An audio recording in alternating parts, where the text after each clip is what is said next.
Msemaji, uko vyema? Niko sasa. Uko vizuri eh? Namshukuru Mwenyezi Mungu. Kikao kimeendaje huko ndani? Tunamshukuru Mwenyezi Mungu. Leo tumekuwa na kikao na viongozi wa Simba mkoa wa Arusha na viongozi wa matawi ya mkoa wa Arusha. Kikao kimekuwa na mwitikio chanya kwa maana matawi mengi ya hapa Arusha yamehudhuria.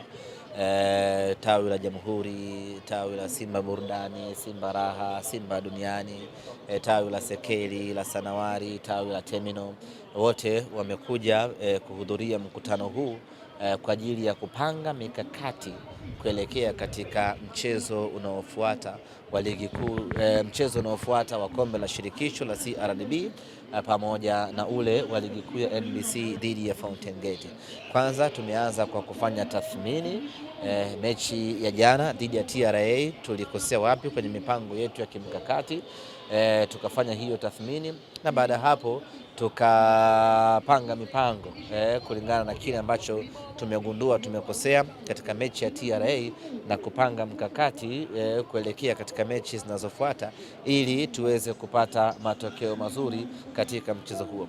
Kwanza imekuwa ni ajabu sana na watu wenyewe wa Arusha wamesikitika pakubwa Simba kupata sare katika mkoa huu wa Arusha. Katika mikoa ambayo tumekuwa tukipata matokeo chanya sana ya ushindi ni mkoa wa Arusha. Hapa kwenye historia inaonyesha mara ya mwisho Simba kupoteza Arusha ni mwaka 2003 huko ambapo Simba ndio tulipata matokeo mabaya, lakini baada ya hapo Simba tumekuwa tukipata matokeo ushindi pekee. Jana ikawa ni tofauti, tukapata matokeo ya sare. Tumeangalia wapi tumekosea na tumejipanga tuelekee wapi katika mechi inayofuata. Lakini kikao hiki pia ilikuwa ni sehemu ya kuwatia moyo viongozi wa matawi hapa mkoani Arusha na kuwaomba wao vile waende wakawatie moyo mashabiki ambao wanawaongoza katika matawi yao. Kuna wengine wamefedheheshwa na sare ya jana, na kuna wengine wamekata tamaa na sare ya jana, na kuna wengine wamenyong'onyezwa na sare ya jana. Sasa unafanyaje kuamsha tena morali ya watu? Isingewezekana kufanya mkutano wa kuwakutanisha wanasimba wote wa Arusha, lakini kupitia wawakilishi wao tunakutana nao, tunazungumza nao, tunawatia moyo kwanza wao. Lazima kwanza kiongozi awe na moyo wa ujasiri ili yeye aubebe ule ujasiri aende akazungumze na wanachama wake na mashabiki wake katika tawi lao.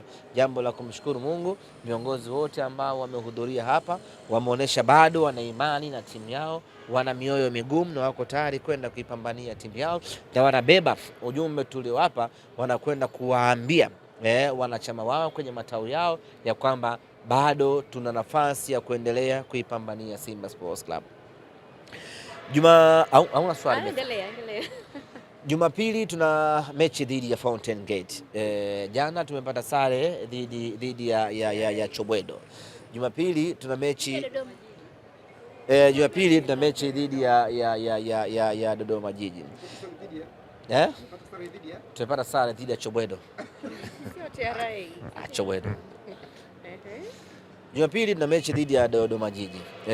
Hii ni mechi ambayo inahitaji mkakati na mpango mpya wa kuweza kufanya vizuri katika mchezo huu.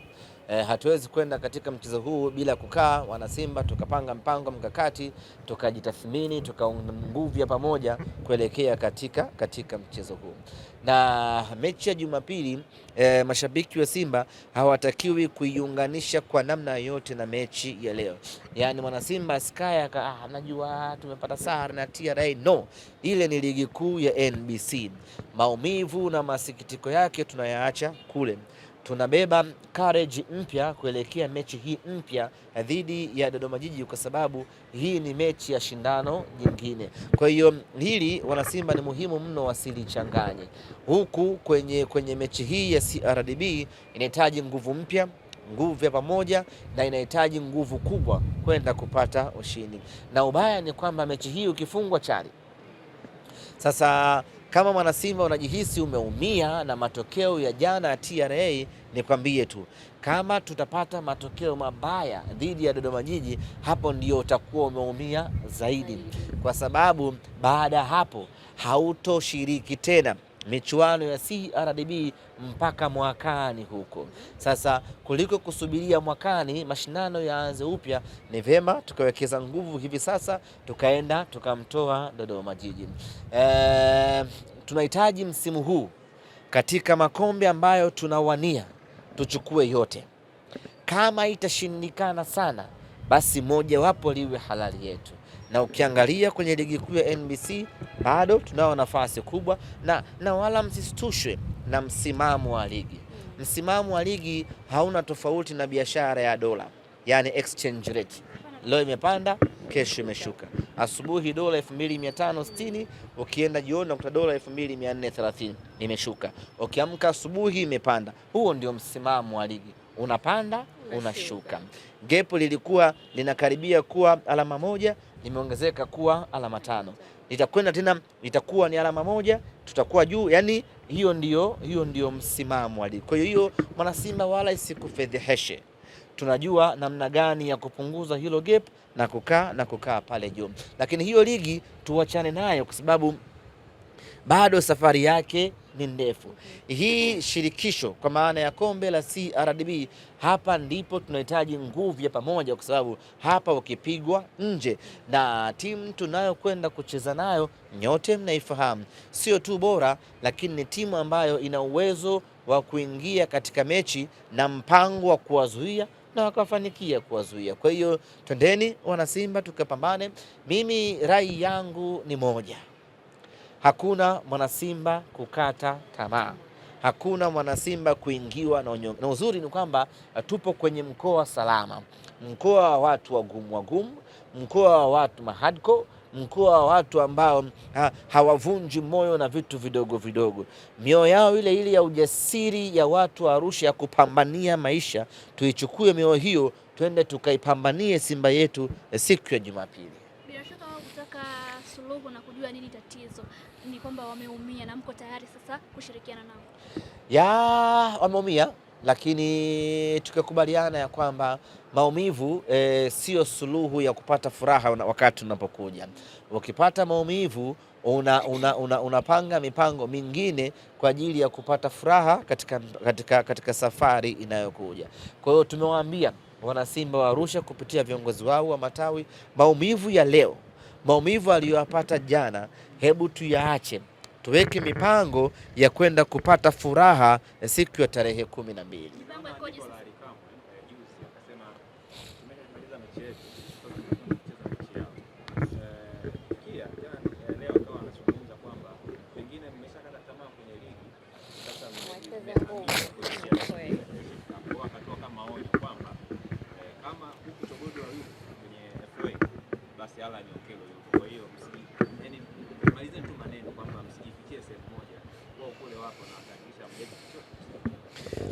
Sisi katika ligi kuu hatujakata tamaa. Hilo lazima mpelewe. Bado nguvu yetu ni kubwa na mapambano bado yanaendelea. Na katika kombe la shirikisho vile vile tunawekeza nguvu kubwa kwa ajili ya kwenda kuchukua kombe hilo. Haijalishi nani yuko nani. Labda mimi niseme kitu kimoja.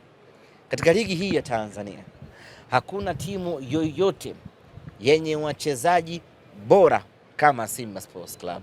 Kwa mantiki hiyo, sisi hatuihofii wala kuiogopa timu yoyote ile. TRA kupata sare dhidi ya Simba haimaanishi kwamba wao ni bora.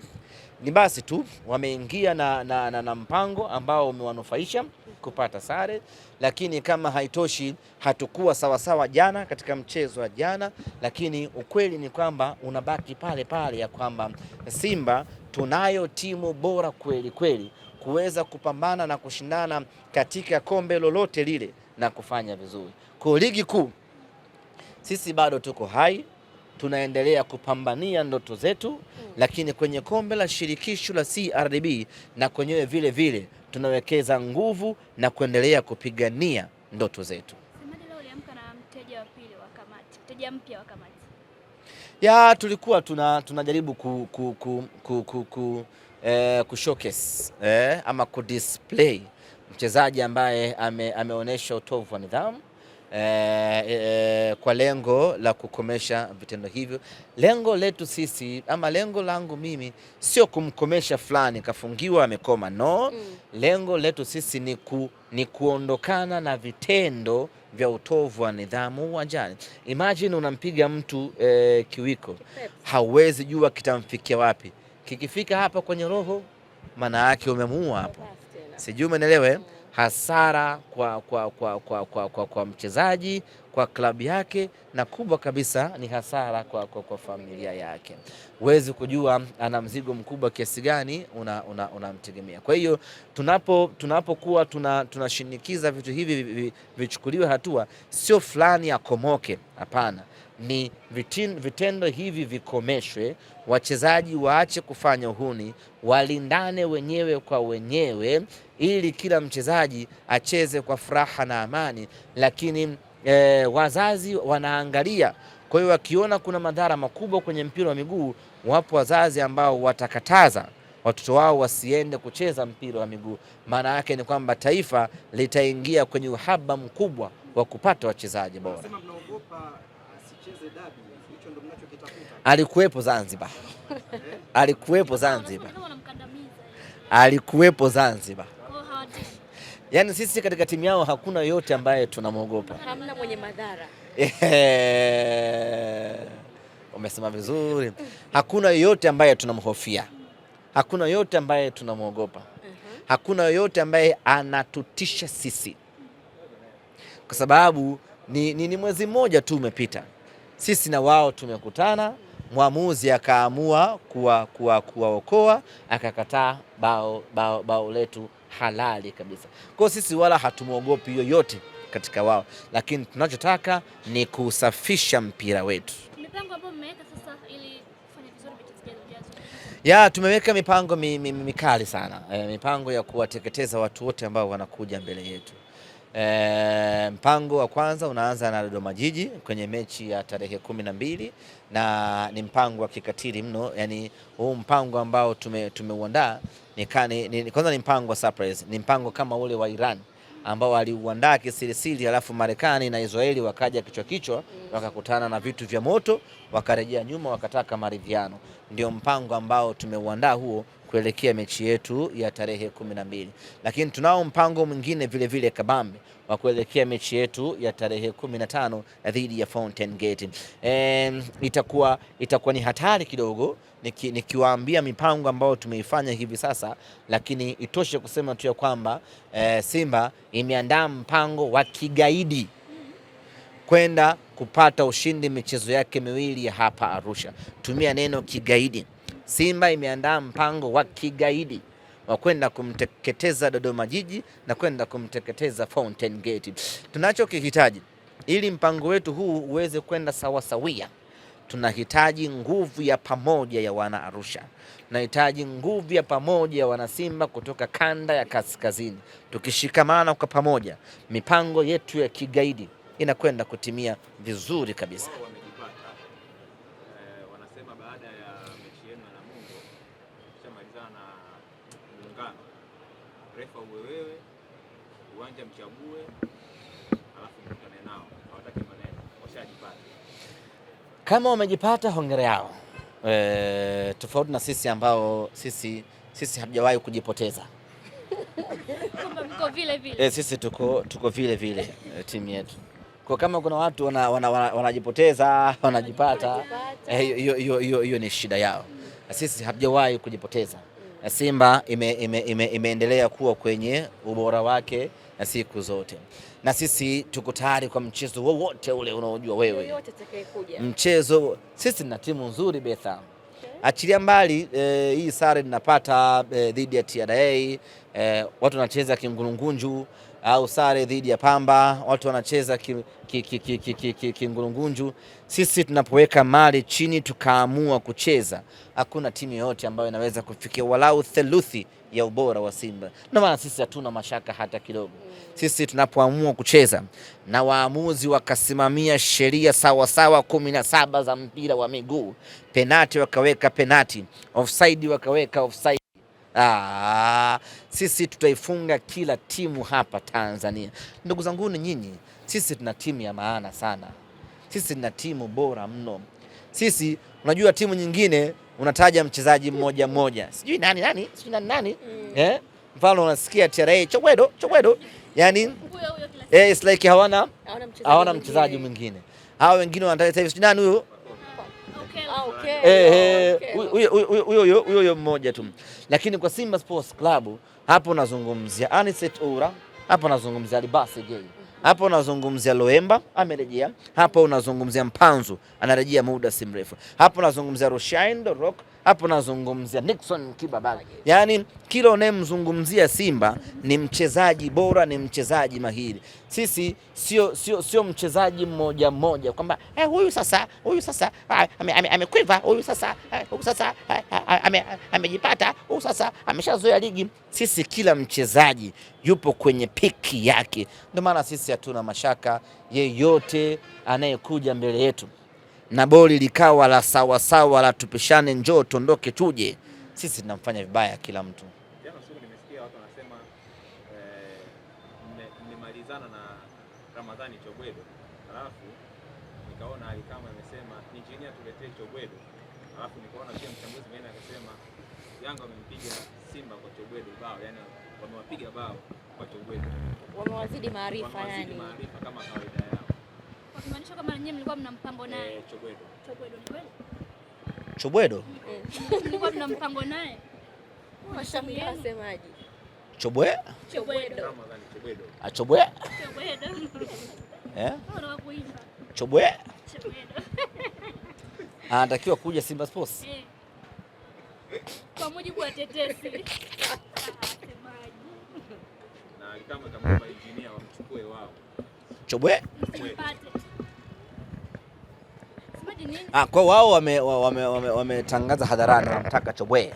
Engineer tuletee Chobwedo wananchi. Na watu wakihusisha kwamba na nyie pia mlikuwa mna mpango naye. Kwa hiyo washamsajili. Wapo kwenye mazungumzo. Wamepeleka ombi. Wao wamemuomba engineer. Fanyie mchakato. Kwa kama nyinyi mmelega watawapiga wao. Na nyinyi mkihusishwa naye. In fact siwezi kuzungumzia into details kwa sababu Chobwe ni mchezaji wa TRA. Itakuwa sio sheria kumzungumzia mchezaji wa timu nyingine, lakini ninachoweza kukiri ya kwamba Chobwe ni mchezaji mzuri sana. Nilimwona mechi yetu na wao ya kwanza pale Dar es Salaam, alifanya kazi kubwa sana. Nikasema nitamwangalia tena mechi ya marudiano, nikamtazama tena mechi ya marudiano na nikajiridhisha kwamba ni mchezaji mzuri. Kwanza ni mchezaji mdogo, nimefuatilia ana miaka 26 hapo katikati. Japo kuna wengine wanamtems kuwa ni mchezaji mkubwa kwa maana ya umri. Nafikiri namna ambavyo anajiweka upara ule na ndevu za Al-Shabaab zile inamfanya wengine wamuone kuwa ni mlingi, na hata anavyojiita mwenyewe si babu Anelka si nani. Kwa watu wanazidi kusimant winga kizamani ya kukimbilia pembeni kule kama kibendera kwa hiyo inawafanya watu wamuone ni mbabu, lakini baada ya kufuatilia historia yake kumbe ni kijana mdogo. Ni kijana mdogo sana ambaye kwanza amekulia hapa Arusha, amecheza TMA, amecheza hana safari ndefu sana kwenye mpira wa miguu. Maana yake bado yupo kwenye hatua za ukuaji na kujifunza. Mimi nikiri kwa moyo wangu mkunjufu kusema kwamba Chobwe ni mchezaji mzuri sana. Ni potential nyingine ambayo inakuja vizuri katika ligi ya Tanzania. Klabu yoyote itakayofanikiwa kumpata Chobwe itakuwa imepata mchezaji mahiri na mchezaji mzuri, na kama atachagua kubaki TRA, basi TRA itaendelea kufurahia matunda na ubora aliyokuwa nao Chobwe. Ni mchezaji mzuri. Bado sijapata taarifa kutoka kwa viongozi wangu kama tunamhitaji Chobwe ama ni maneno tu ya mitandaoni, lakini kiuhalisia ni kwamba ukimpata Chobwe umepata kiboko ya mabeki tatu, kwa maana ya walinzi wa kushoto. Mlinzi pekee ambaye ana uwezo wa kumhimili Chobwe ni Nixon Kibabage pekee hapa Tanzania nzima. Walisumbuana. Kuna wakati Chobwe alikuwa anambit Kibabage na kuna wakati Kibabage alikuwa anambit Chobwe. Kwa hiyo ilikuwa ni win-win situation. Yani kuna wakati huyu anakuwa bora, kuna wakati huyu anakuwa bora. Haikuwa game nyepesi kwa Kibabage wala haikuwa game nyepesi kwa Chobwe. Ilikuwa ni piga ni kupiga. Kwa hiyo kwa Tanzania hii mlinzi pekee wa kushoto mwenye uwezo wa kumzuia Chobwe ni Nixon Kibabage. Maana yake ni kwamba kama unampata Nixon, kama unampata Chobwe, anakuja kukaa upande wa Shomari Kapombe. Shomari Kapombe anapeleka mashambulizi, anafika kwenye mstari wa mwisho, anamwachia Chobwe. Chobwe anaingia nao ndani.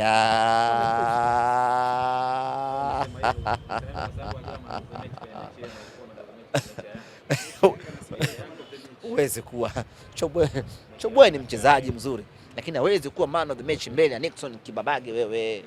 Na mimi nawapeni task, nendeni mkafuatilie kama kuna winga yoyote wa pembeni namba 7 anaweza kuja kuwa mchezaji bora mbele ya Nixon, sababu namba 7 sana kama namba 3 wetu. Kama kuna winga yoyote namba 7 ameshawahi kuwa man of the match mbele ya Nixon Kibabage, nendeni mkatafute, mkafukue, muone kama mtapata. Dabi bado semaji. Dabi juzi alikuwa kipa na alipewa kwa sababu ya kupoteza muda. Yani amepewa tuzo ya man of the match kwa sababu alipoteza muda mwingi. Sasa mbele ya Nixon Kibabage huwezi kuchukua man of the match. Kwa hiyo yote kwa yote, mimi my conclusion is yoyote ambaye atampata Chobwe atakuwa amepata mchezaji mzuri kweli kweli.